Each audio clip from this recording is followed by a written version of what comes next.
estructurar en 3 momentos. El primer momento es el desarrollo del vocabulario de la semana. Vamos a ir de manera ordenada, vocabulario con la letra A, con la B, con la C, indistintamente. Luego el segundo momento es el desarrollo de prácticas, que lo voy a publicar de uno en uno. Yo lo publico, tú lo vas descargando y tenemos 5 o 6 minutos para el desarrollo. En ese lapso tú intentas desarrollar. Terminado el lapso, yo te explico cada una de las respuestas y tú comparas lo que has hecho, ¿sí? Solemos trabajar unos 2 textos de esta naturaleza. Luego, la tercera parte es el desarrollo de formularios, ¿sí? Es el formulario. ¿Perfecto? Vamos entonces a trabajar los 3 momentos de nuestra sesión del día de hoy, ¿no? A ver. Vamos a ir en este momento al aula virtual y vamos a encontrar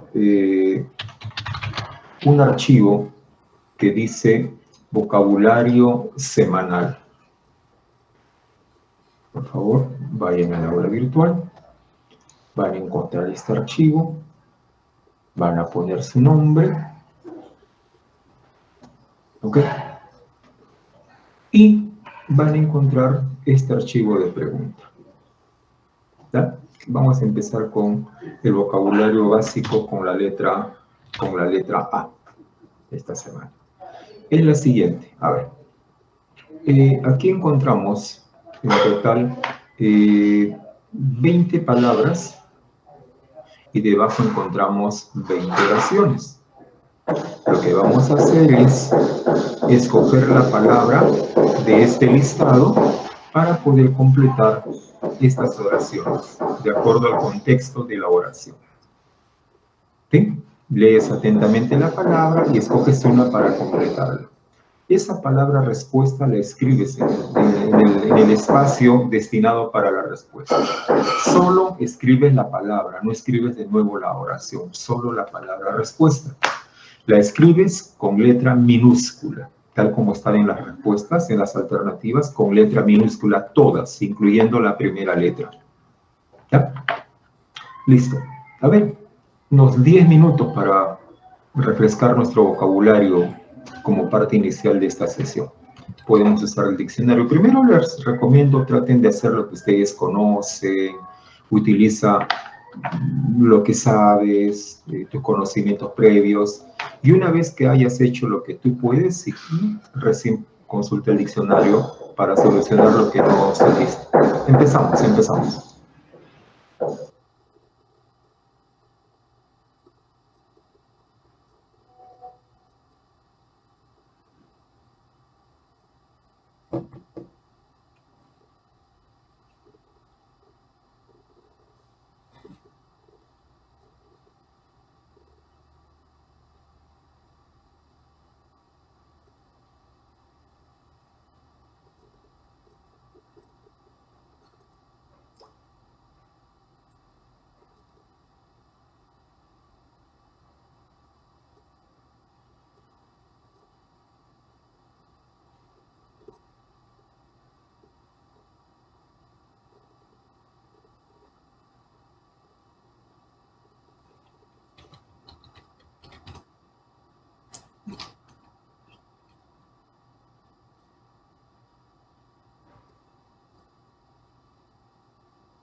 Bueno, hay 23 puntos. Hay 4 alumnos que tienen 25. Bueno, aquí está, como ven en pantalla, la estadística. El tema de La propuesta de un glosario de palabras, como explicaba la semana pasada, es muy común e importante en cualquier tema de habilidad verbal. Eso hemos hablado, en cualquier tema. ¿Sí? A ver, vamos con algunas respuestas. Estas son las oraciones que ustedes han visto. En la oración número 1, el rastro verbal. Recuerde que esa palabra lo empleamos cuando practicamos preguntas por un término, preguntas por relaciones semánticas. El rastro verbal es cuando hablaba de una anciana y cuando hablaba de su cabello. ¿Sí? Por eso es que todos seguramente habrán marcado la palabra o han escrito la palabra albos. ¿Sí? Albos para señalar los blancos cabellos. Los albos cabellos, los blancos cabellos. ¿Sí? En la número 2, cuando decía que van a ir un concurso de ambientación, automáticamente uno pudo haber pensado que tienen que arreglar, adornar, embellecer el aula, ¿no? Entonces, la única palabra que implica adornarles y que encajaría es la palabra alineamos. Todos alineamos, ¿no? Todos arreglamos el salón, todos alineamos. A esto se refiere. En la número 3, cuando decía que uno vive en el 202 y el otro vive en el 204, entonces son vecinos, ¿sí? Y la única palabra que implicaba eso es aledaño. Son casas aledañas. Me imagino que todos habíamos escrito esa palabra. Y así, o sea, cada una de las palabras, cada una de las oraciones tenían elementos para poder escoger la palabra. Habían rastros verbales, habían pistas, como en el caso de la número 4. Hubo un resultado, ¿sí?, que provocó algo en los estudiantes. La única que podría establecer eso es el término algarabía, ¿sí? Hubo una algarabía, todos se alegraron, ahí estaría. En la número 5, si no entendían lo que el expositor hablaba y trataríamos de calificar el lenguaje, debería ser entonces un lenguaje difícil de comprender o en todo caso un lenguaje con palabras complejas, ampuloso. Lenguaje demasiado enredado, demasiado ampuloso, debería ser la respuesta para ese número. Ahí está, ampuloso. En la número 6, cuando dice que creció torcido el labro, la única palabra que implica eso es creció de lado, alabeado. Alabear es doblar, creció doblado, creció alabeado. Ahí estaba. En la número 7, cuando dice que felizmente, ese es el rastro verbal, ¿no? Felizmente. Entonces, la lluvia tuvo que haber o disminuido su intensidad o haber terminado, ¿no? Y la única palabra es del verbo amainar. Amainar es disminuir, en ese caso es amainó, la palabra correcta. En algunos casos, esta oración la puse porque a veces encuentro que a las 8 de la mañana, por ejemplo, me toca una clase, hablo en sentido presencial, ¿sí? Pero veo que a las 8:30 ya los alumnos están bostezando, como que tuvieran sueño. Entonces, eso podría ser calificado, esa sensación de esos chicos con sueño es que están cansaditos o como acá, amodorrados, tienen modorra, están cansados, tienen modorra, amodorrados. Listo.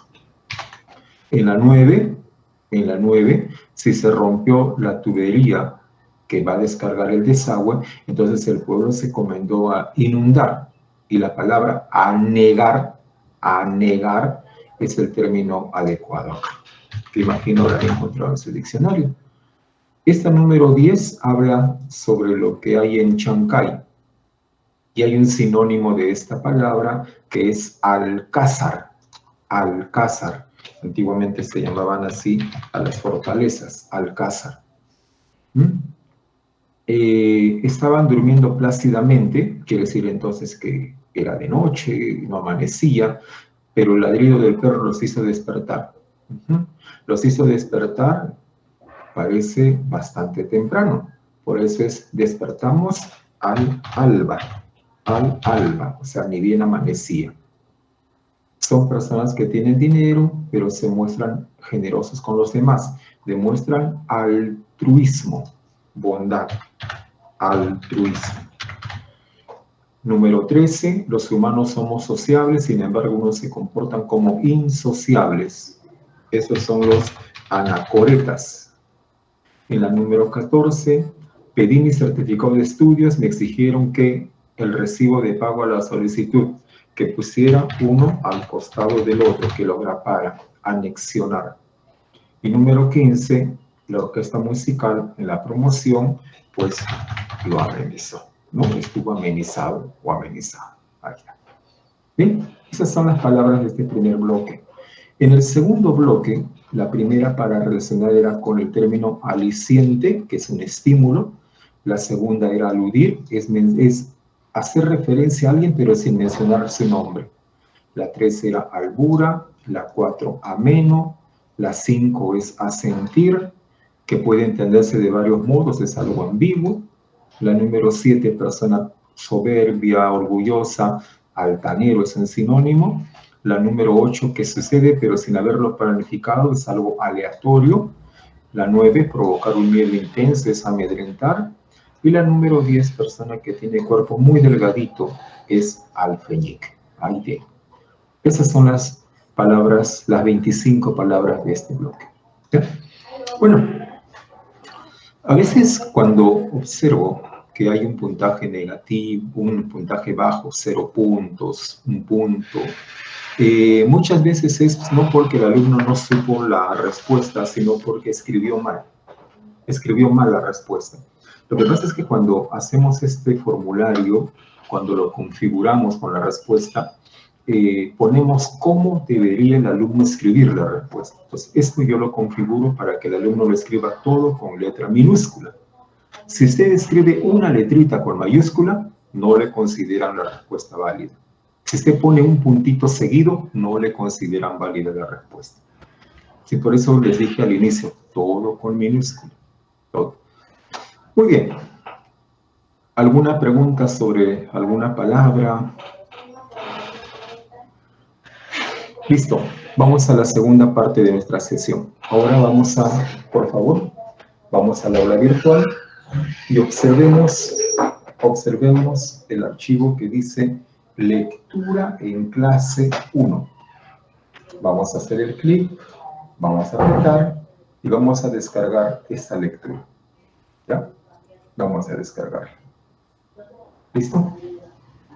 El punto de vista esencial en lingüística. Vamos a empezar así. Listo. Los materiales, los textos que ustedes desarrollan, se extraen de la guía de trabajo. Yo selecciono textos y esos textos los llevo al formulario o lo convierto en PDF de uno en uno, lo trabajo de esa manera, ¿no? Es mucho más práctico trabajarlo así. Listo. Vayan al aula virtual. Los duendes de Navidad. Duendes de Navidad. Vayan al aula virtual, observen el archivo que empieza con la frase el punto de vista esencial. Empieza con esa frase. 5 minutos. Alguien apague su audio, por favor. 5 minutos para desarrollar esta práctica y luego comparan con la respuesta que yo les voy a explicar. Vamos, empezamos. ¿Ya? Confíen que puedan descargarlo y confíen que van a estar leyendo los 5 minutos. Empezamos.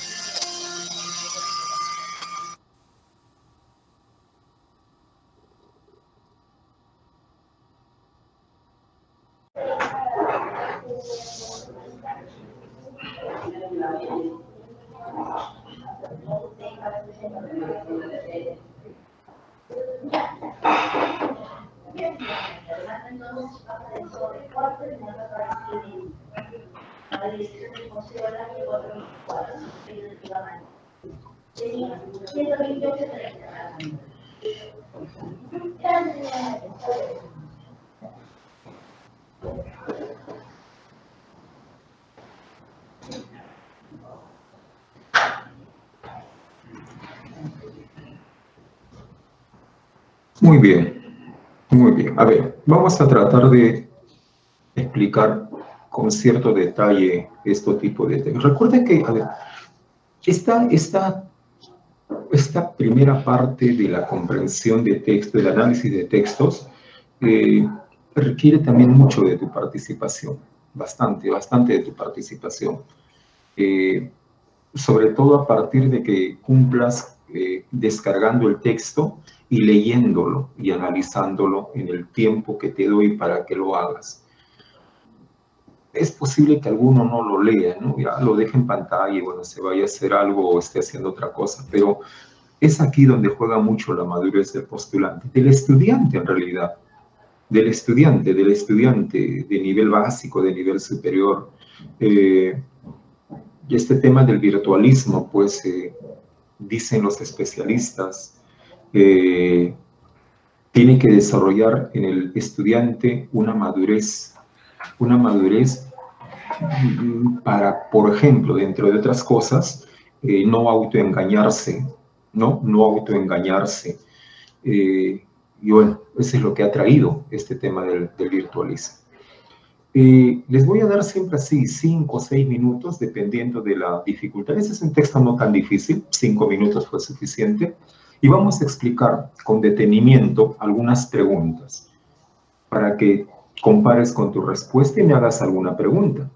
¿Sí? Esas son la forma como trabajamos estos textos. Siempre hay algo que aprender, ¿no? Siempre, por más que sea sencilla la pregunta, siempre hay algo que aprender. El postulante que cree que ya lo sabe todo, solito se engaña. Siempre hay algo nuevo que aprender, ¿no? Vamos a ver con este texto. Miren, permanentemente yo les recomiendo 2 cosas, y lo resumo con una frase. Traten de hacer una lectura activa cuando leas. Vas a estar en un examen presencial, ¿cierto? Y hacer todas las marcas que corresponda con el lápiz va a ser importantísimo. Los 5 sentidos tienen que estar metidos en la primera oración o en el primer párrafo chiquito que veamos. Así, de frente. ¿Qué cosa tienes que averiguar desde el arranque? El posible tema. Es lo primero que tienes que averiguar. Adelántate a la lectura. ¿De qué puede tratar? Vas a corroborar, hemos dicho, el tema, si es que esa expresión se va a repetir permanentemente en todo el texto, ¿sí? Otro detalle que te he recomendado muchísimo es las imágenes que uno va creando de lo que lee. En algunos pasajes de la lectura, uno puede crear imágenes, como en este caso, cuando, por ejemplo, dice que la entonación te permite ver el origen de una persona. Ah, ¿verdad? Pues, ¿no? Yo si le escucho, yo sé que este chico es de la selva. Si le escucho, yo sé que este chico es de Puno. Si le escucho, yo sé que este muchacho es de Chile. Entonces, eso uno ya al toque va pensando. Esas imágenes que vayas haciendo de algunos pasajes de la lectura, eso ayuda a comprender un texto. Y la tercera recomendación es, utiliza las propias palabras del autor para encontrar lo que para él es importante. Porque al fin y al cabo estamos analizando las palabras de un autor. Entonces hay que ver qué cosa destaca él. Cuando digo utiliza las propias palabras o los términos, me refiero principalmente a los conectores. Fíjate qué conectores gramaticales utiliza el autor. Fíjate qué adjetivos o adverbios está utilizando para calificar a palabras, sobre todo los adverbios o los adjetivos superlativos, aquellos de exageración. Cuando veas eso, cuando veas un conector, enciérralo, algo importante viene. Cuando veas por ahí un adjetivo que te llama la atención o un adverbio, enciérralo. Esa frase que se repite, enciérralo. Y así, al finalizar, posiblemente tu texto quede de esta manera, con tu lapicito ya habiendo subrayado. ¿Sí? ¿Qué cosa destaca desde la primera parte? Destaca la palabra lingüística, dice, el punto esencial, ¿ven? Esencial, ese adjetivo a mí me interesa.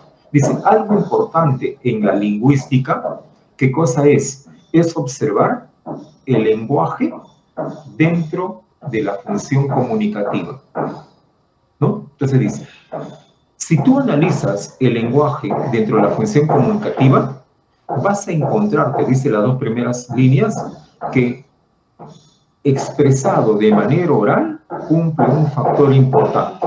Eso es lo que dice la primera parte. ¿Sí? Desde el punto de vista comunicativo, el lenguaje oral es importantísimo, te dice, es algo esencial, te dice. Ahora, hasta ahí, el autor está hablando sobre la importancia del lenguaje oral. Pero, cuando viene el pero, a mí me llamó la atención. Algo va a venir. O bien va a criticar lo que ha dicho antes, o bien va a poner una idea que de alguna manera va a ser diferente a lo de antes. Y dice, pero para el sujeto que habla, no especialmente advertido, ¿no? Aquí hay un complemento. Esta función, ¿a qué función se refiere? A la función oral del lenguaje. Esta función es la más inconsciente. Y de eso habla el texto. O sea, ¿qué cosa está desarrollando el texto? ¿Cómo es que a las personas, en su mayoría, el lenguaje oralmente expresado no es analizado de una manera pertinente? O sea, las personas no toman en cuenta el lenguaje oral o los elementos del lenguaje oral. Y es a partir de ello que el autor empieza a argumentar y te dice, por ejemplo, lo que sucede, dice el autor, que la mayoría de las veces, cuando nosotros hablamos, nos percatamos únicamente en lo que dice, en el sentido, se llama eso, en lo que dice, pero no nos percatamos en cómo lo dice. Perú empató 1-1 con Ecuador, punto. Oye, ¿qué cosa dijo? Que empató 1-1 y punto, ahí queda. En el lenguaje oral, dice, muchas veces nos interesa lo que dice, o sea, el sentido, pero no nos damos cuenta en cómo lo dice. Oye, se encuentra triste, sí, pues, se encuentra apenado, se encuentra alegre, se encuentra sorprendido. No nos damos cuenta de eso. Porque si nos diéramos cuenta en cómo lo dice, entonces podríamos saber, por ejemplo, de dónde es geográficamente. Podríamos saber inclusive su origen social. Entonces, ¿qué está haciendo el texto? Está desarrollando la importancia de darnos cuenta de esos elementos, como por ejemplo el tono, la tonalidad, cuando hablemos. Pregunta número 1. Habla sobre la palabra advertido. Y esa palabra lo ubicamos en la segunda línea, cuando habla de las personas que no conocen o no entienden esas partes del lenguaje oral que el autor quiere que entendamos. ¿Sí? Por eso dice, no especialmente advertidos, o sea, no conocen, no se dan cuenta. Y podemos marcar la palabra comprensible. O sea, vamos, en el sentido, no, perdón, la palabra comprensible, disculpe, estoy hablando yo en sentido del texto. La palabra atento. Atento en el sentido, dice marcar comprensible en la función de la lectura, no, estamos hablando en función del emisor, del que habla. Especialmente atento. Tú y yo conversamos, ¿sí? Profesor, Perú empató 1-1 con Ecuador. Muy bien. Yo escucho, me dijo, empató 1-1 y ahí queda. Pero el autor dice, hay más allá, hay mensajes más allá de la sola comunicación de Perú empató. Las personas que no son especialmente advertidas no se van a dar cuenta de ello. Entonces, ¿qué sentido tiene advertido? Los que no están atentos. Los que no están atentos a lo que le dice. Aquellos que solamente atienden el sentido, pero no atienden lo que hay más allá del sentido. Por eso es que en esa número 1, de las 4 claves, esta es la que tiene mayor equivalencia con advertido. ¿Listo? Número 2.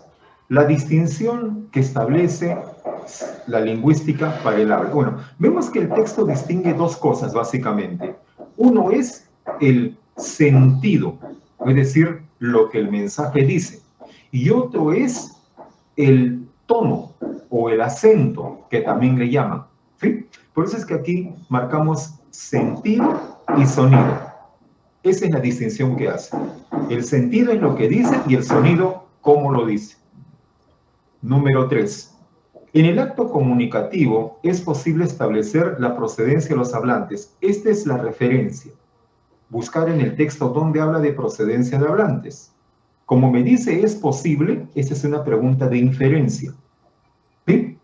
No hay, o sea, recuerde que no hay necesidad que te pongan la palabra inferencia, ¿no? Es posible que la procedencia de los hablantes, eso sale de esta parte, cuando dice que uno puede saber el origen geográfico. Pero ¿cómo puedes saber el origen geográfico? A través de la forma como hablas, o sea, la pronunciación, el sonido. ¿Sí? Incompatible. Si yo marco la A, es porque he ubicado qué cosa de la A le hace incompatible. ¿Sí? Aquí voy a marcar la D. ¿Qué lo hace incompatible? Cuando dice que hay identidad. Identidad implica que hay semejanza. No es cierto. Entre sentido y sonido, lo que hay es distinción. No hay identidad. Así que es la D en la 4. Y por último, en el acto comunicativo, o sea, en el habla, los hablantes desarrollan su conversación. Bueno, el texto, acá sí hemos tenido que analizar de todas maneras en función a la lectura.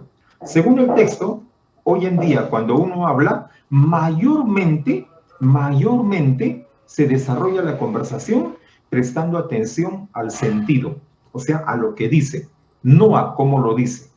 Por eso es que estamos marcando dedo en la número 5. ¿Ya? Por eso es sobre la base de, hoy en día lo hacen más sobre la base del sentido, no del sonido. 5 dedos, 4 dedos, 3 casa, 2 avión, 1 B de bueno. Esas serán las claves. Espero que hayan tenido los 5 puntos correctos. Descansen, luego vamos a hacer el texto número 2. Nos vemos en 10 minutos.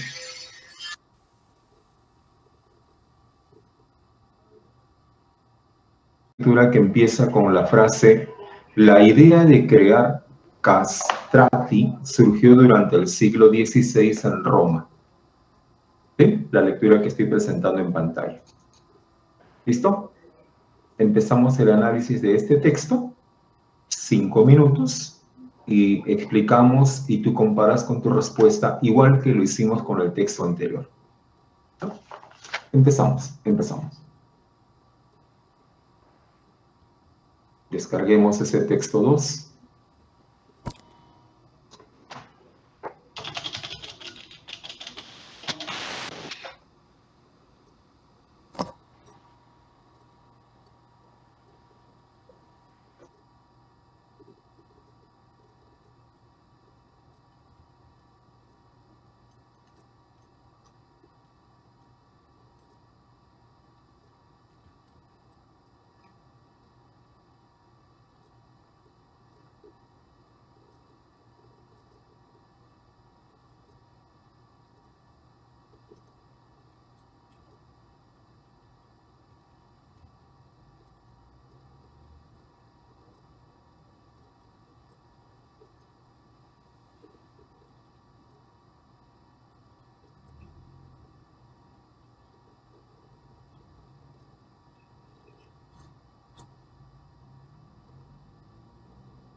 Ya.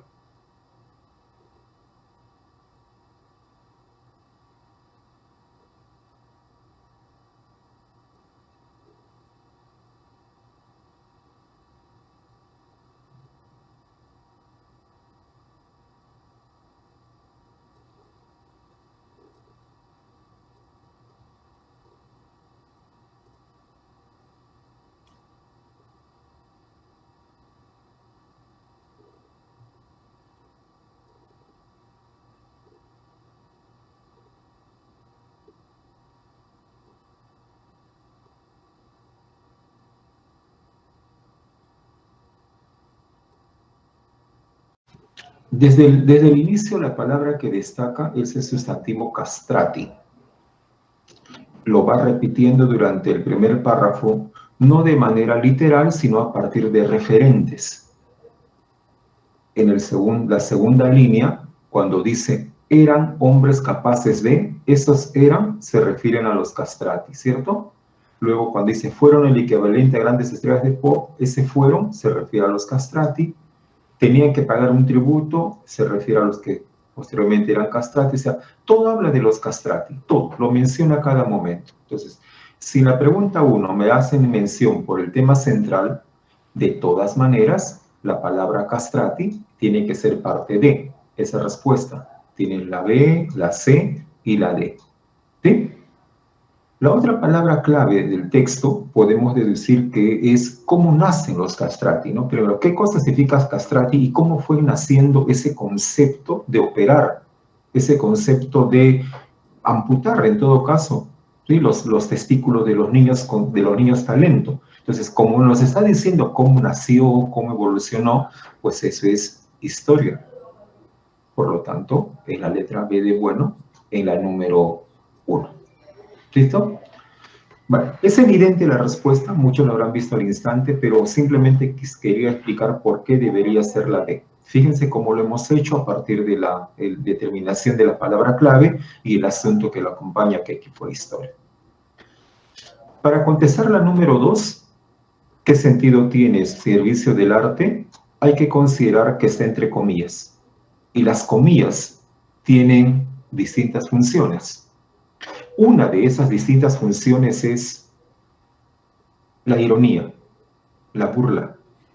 Miren, por ahí va aquel que ocupó el primer lugar. En realidad no ocupó el primer lugar, sino te estás burlando cuando le pones el dedito entre comillas. Entonces, una de las características es esa, y eso es lo que está cumpliendo en este caso.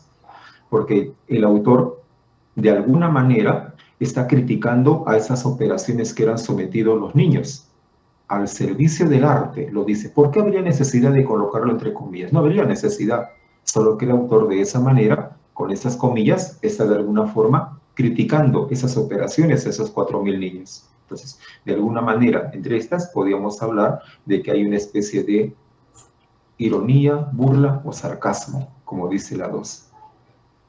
La número 3, inferencia. No te olvides que una inferencia es una expresión implícita que es posible gracias a lo explícito. ¿Ok? O sea, una inferencia es una idea nueva, que no está en el texto, ¿sí? Nueva, pero que nace a partir de lo que sí está. Ya está. No te olvides que también las inferencias no aceptan afirmaciones absolutas. No te olvides eso, ¿no? El Papa en el siglo XVI era misógino. ¿Qué significa ser misógino? Que odias a las mujeres.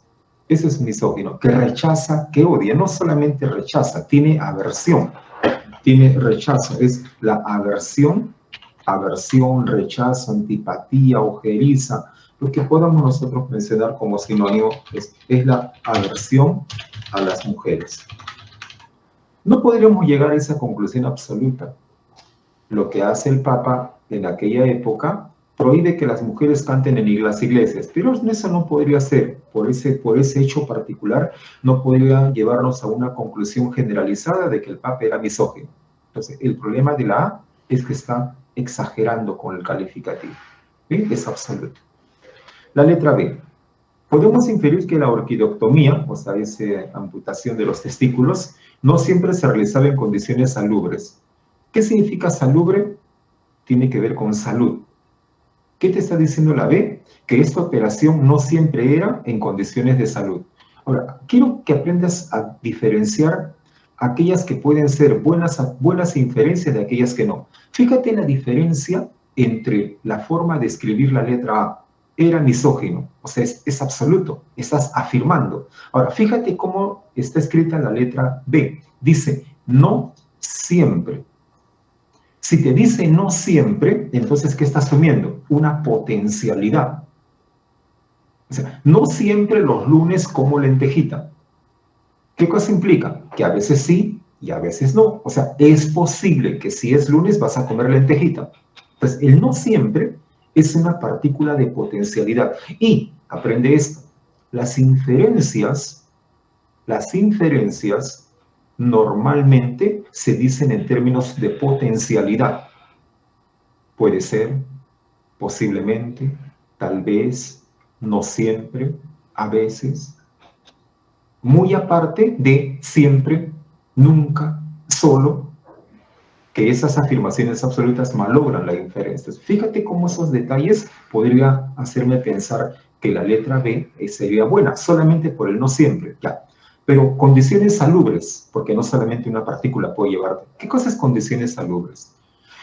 Resulta que en el texto, en una parte, en el último párrafo me parece, cuando decía que 4.000 niños eran castrados anualmente, hay una parte en el texto donde dice que esto se hizo tan popular que inclusive, por acá lo manifiesta, muchas, 4 últimas líneas, muchas familias humildes sometían a sus niños a esta barbarie para que pudiese sacarles de la pobreza. Ya. Si estas familias humildes sometían a sus niños a este acto, obviamente no van a tener, al menos podríamos pensar que no tendrían el dinero suficiente para pagar una operación en un lugar, vamos a poner, adecuado para esto. Ese es un dato que me lleva a pensar cuando dice familias humildes. Segundo, líneas arriba. Cuando dice que a un niño que nacía con una voz prometedora, lo llevaban a un barbero cirujano, o sea, no dice médico, dice barbero cirujano, y otro, de los barrios bajos. Esas expresiones, el caso de familias humildes, el caso de barbero cirujano y que eran barrios bajos, me puede llevar a pensar que esas operaciones no siempre eran realizadas en lugares adecuados para la salud. Es por ello que estoy marcando la letra B de bueno en la 3. Recuerda que toda inferencia se debe sustentar en las informaciones del texto. ¿Cuál es el problema de la letra C? Las voces de los castratis eran veneradas. Eso lo dice en la tercera línea. Segunda línea empieza diciendo, eran hombres, los castrati, capaces de cantar con una tonalidad muy aguda y cuyas voces acabarían siendo objeto de veneración. Claro, sus voces eran veneradas. ¿De dónde podríamos establecer esto como inferencia? Si ahí está escrita. Esta es una cita textual. Tiene más de textual que inferencia. La letra B. La popularidad de la ópera italiana fue inopinada. ¿Ya? ¿Qué cosa significa la palabra inopinada? Algo impensada. No sé qué es impensada. ¿Ya? No planificada. Ya está. Si tú vas al texto y buscas algo sobre la popularidad, una expresión que hable sobre la popularidad, te va a decir literalmente, por aquí lo hemos ubicado, ¿no? Aquí está, aquí habla de popularidad. Tercera línea, último párrafo. Dice literalmente, la súbita, ¿qué cosa es? Algo que no lo pensaste. La súbita popularidad de la ópera, la súbita popularidad de la ópera italiana en toda Europa generó aumento, etc. La súbita popularidad. ¿Qué cosa quiere decir? Que en Italia la ópera tuvo una popularidad impensada, tuvo una popularidad no planificada. ¿Sí? Pero también está siendo literal entonces. O sea, tanto la C como la D están en el texto. Lo único que ha hecho es simplemente adornar las palabras.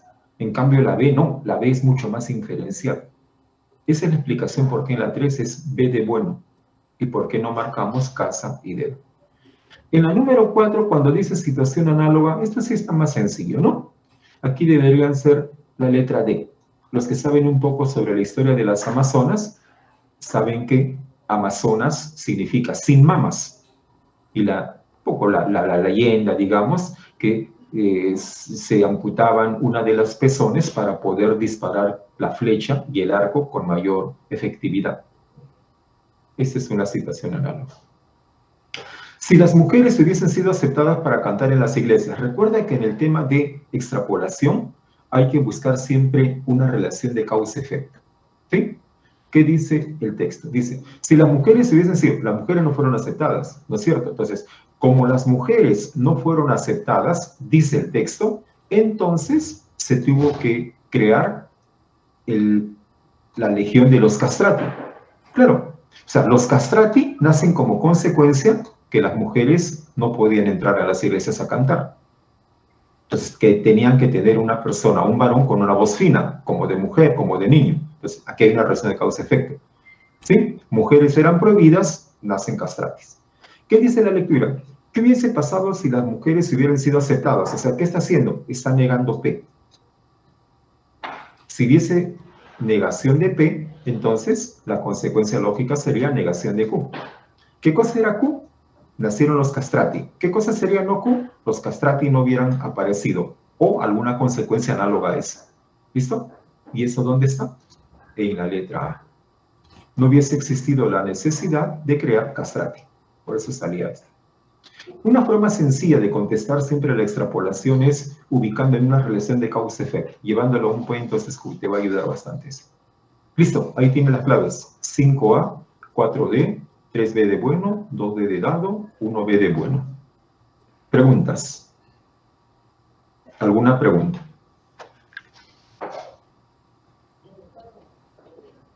Bueno, espero que el silencio sea muestra de que han tenido un puntaje aceptable. Llamo puntaje aceptable 4 de 5. Yendo un poquito a la presión de que debe haber en este momento a unas cuantas semanas del examen de admisión. 4 de 5. 3 de 5, estamos en el mínimo aceptable. 4 de 5 es aceptable. 5 de 5, bien. Muy bien. Listo. Ya expliqué los dos textos tratando de ser algo claro.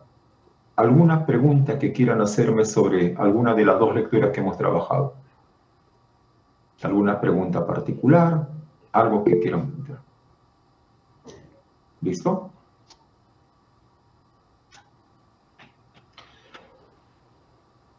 Con respecto a la pregunta que me acaban de hacer, cada una de las preguntas, desde la pregunta de nivel 1, que es la pregunta por sentido contextual, hasta la pregunta por nivel 5, que son las preguntas de extrapolación, cada pregunta siempre tiene una estrategia de solución, una forma de interpretación, una forma de discriminar alternativas, una forma, si quieres, de jugar con las alternativas. Cuando nosotros hacemos la explicación de cada pregunta, te trato de dar en cada clase esos tips que te permitan, al momento del examen, si es que es necesario, hacer uso de esas estrategias para llegar a la respuesta. Cuando se trata de la pregunta de extrapolación, se recomienda, o lo recomiendo, porque esa es una estrategia de mi parte, por eso no la encuentras en ningún libro, esa estrategia, te recomiendo, llévala a un P, entonces Q. Llévala a una relación de condicional. Siempre la pregunta de extrapolación tiene una condición después del sí. Siempre hay una condición. Esa condición de la pregunta, búscala en el texto. ¿De dónde salió esa frase? ¿De dónde salió esa premisa? Búscala en el texto. Y cuando la ubiques, trata de ver qué posición ubicarías si es que tú lo pones dentro de una relación de causa-efecto. O sea, si dice, por ejemplo, a ver, si Perú hubiese ganado ayer a Ecuador, ¿qué hubiera pasado? Entonces, ¿cuál es la condición? Perú hubiese ganado a Ecuador. Esa es la condición. Entonces, busca una lectura donde dice eso. Busca en el texto, ¿dónde está? Y cuando lo ubique, tengo que pensar, a ver, en una relación de P, entonces Q, esa premisa, ¿qué función cumple? ¿Cumple la función de P o cumple la función de Q? Perfecto, en una relación de causa-efecto, le pongo eso. ¿Qué función está cumpliendo? ¿P o Q? En este caso, en el ejemplo, en la pregunta 5, cuando lo ubicamos en el texto, cumple la función de P. Esta expresión, las mujeres hubiesen sido aceptadas para cantar en las iglesias, eso está al inicio. Eso está al inicio. ¿Sí? Dice, el Papa prohibió a las mujeres que cantaran a las iglesias. Eso está ahí. Entonces, dentro de esta relación, como el Papa prohibió que cantaran en las iglesias, nacieron los castrati. Pues entonces, las mujeres cantaban en las iglesias, eran prohibidas, cumple la función de P. la condición. Es por eso que lo estoy poniendo acá en la relación de P, entonces Q, P representaría las mujeres fueron prohibidas de cantar. ¿Y cuál fue la conclusión? Nacieron los castrati, según la propia lectura. Entonces, la condicional de la pregunta tiene el papel de la variable P. ¿Qué hace la pregunta?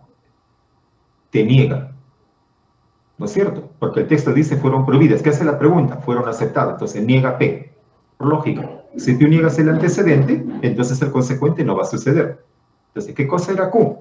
Se crearon los castratis. ¿Qué cosa sería no Q? No se hubieran creado los castrati. Por eso es que amargamos la letra.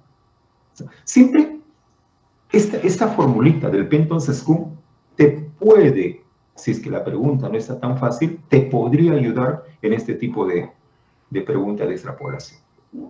¿Sí? Bueno, es una manera formal, práctica de analizar ese tipo de preguntas. ¿Listo? Bien, ya le contesté al joven que me planteó la pregunta. Vamos entonces ahora a la tercera lectura. Van a ir al texto y van a ubicar un archivo que dice lectura en clase 3-formulario. Y van a acceder a este formulario. Vas a poner tu nombre, lo voy a activar. Vas a poner tu nombre, ¿ok? Y vas a acceder a este formulario compuesto por 10 preguntas y 2 textos. El primer texto es un texto dialéctico. El segundo texto es un texto continuo. ¿Sí? Le desarrollamos las 10 preguntas. Cuando termines, envías tu práctica, le pones enviar y te va a aparecer una estadística de cómo estuviste. Tus malas, tus buenas, tu puntaje, tus correctas, tus incorrectas, para que luego me hagas preguntas puntuales. 12 minutos, 6 minutos para cada texto. ¿Ok? Empezamos. Vayan al aula virtual. Dice lectura en clase 3-formulario.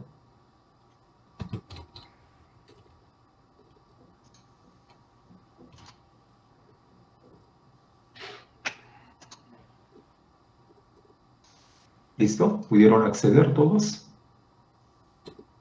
Espero que sí. Espero que sí.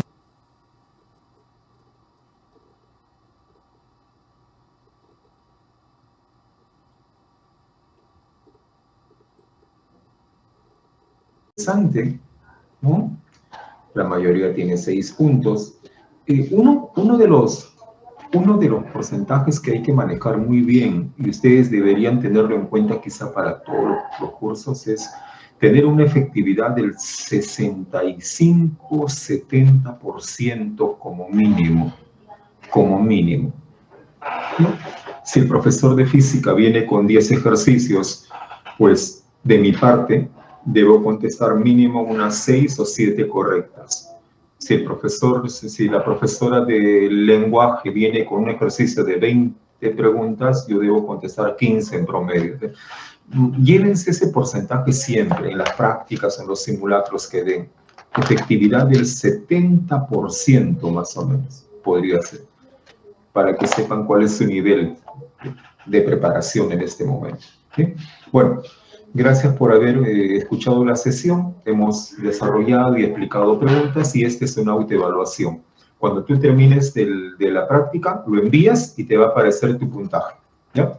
Gracias a los que han participado en la sesión. Nos vemos la próxima semana. Hasta luego.